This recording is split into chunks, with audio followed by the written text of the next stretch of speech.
Today, there is growing agreement that students should leave high school, college, and career ready. But what does that mean, and how can high schools tell if they're meeting the goal?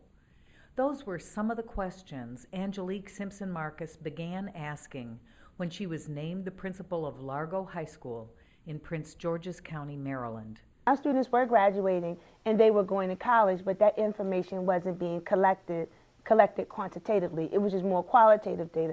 Hey, how you doing? How's your brother? How's your sister? Where are they? Or they're at Morgan, they're at Towson, they're at North Carolina Central, they're at Howard. But you really didn't get a good sense of where students were.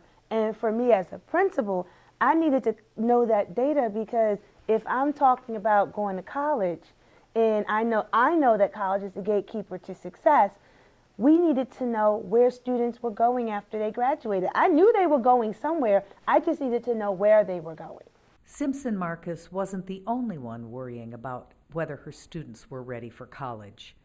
Education sector policy analyst Hyslop examined the issue of whether and how principals find out information on their graduates in a new chart you can trust.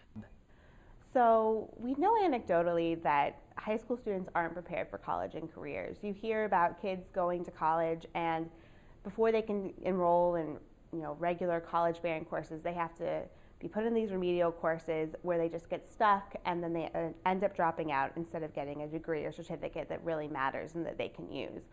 So what we really wanted to figure out with this report was, do high schools even know that this is a problem? Can principals realize what's happening to their students once they get to college so they can actually take action before the problem becomes a big problem? So we found, as we were looking at what states actually give their high schools, that principals really can't access this data. They don't know what happens to their graduates once they leave high school and then go into college or their careers. I would like to know what percentage of our students have to take remedial courses when they get to college.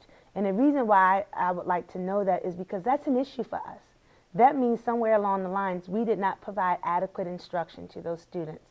So what percentage of students have to take developmental reading, developmental math, and what areas of weakness do they have, so that we know if there's weaknesses in statistics, if there's weaknesses in problem solving. We can kind of infuse those things into the curriculum now, and maybe even start at 9th grade, so that when they go and they take the AccuPlacer, that they won't have to take those remedial courses. That's a key piece of data that we don't have. When principals have information about postgraduate success, it can affect everything from curriculum to students' course selection. To prepare myself for my field, I've taken all of our technology courses at the school. I've also tried to challenge myself mathematically and sciencely, since engineering is mainly science and math.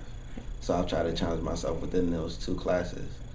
I've also studied all that I could study in the field, like what exactly you do, how to do it, how long it takes, et cetera, et cetera.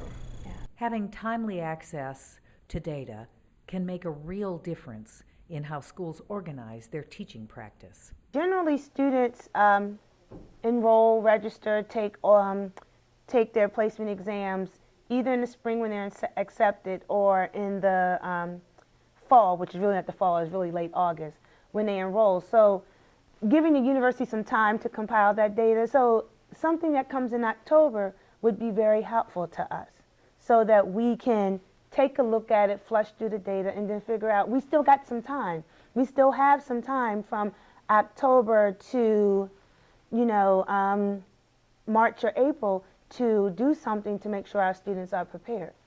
The great thing is that most states have data systems now that link their K-12 and their post-secondary systems. Unfortunately, though, what they don't do is then provide this information to principals in a form that's usable and meaningful for them. So we found that most states have the ability to do it, but they aren't then packaging the data in a way that's useful. And we identified 4 ways that the data can be meaningful for principals. The first is that the data really needs to be thorough. So you need to have all of the post-secondary colleges and public universities in the data system. So you can't just be looking at 4-year universities or 2-year universities. You need to have all of them.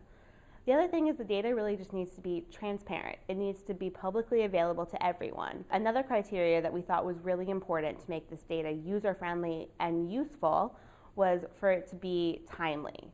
Unfortunately, a lot of the times the data would be available 6 years after graduates had left high school.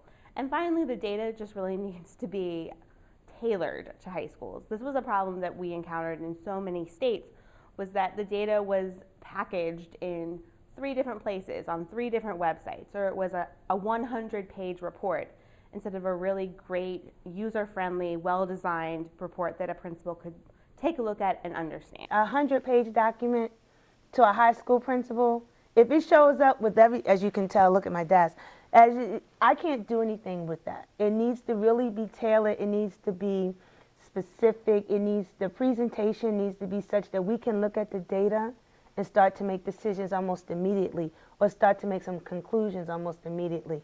Those 100-page documents just are not going to work for us.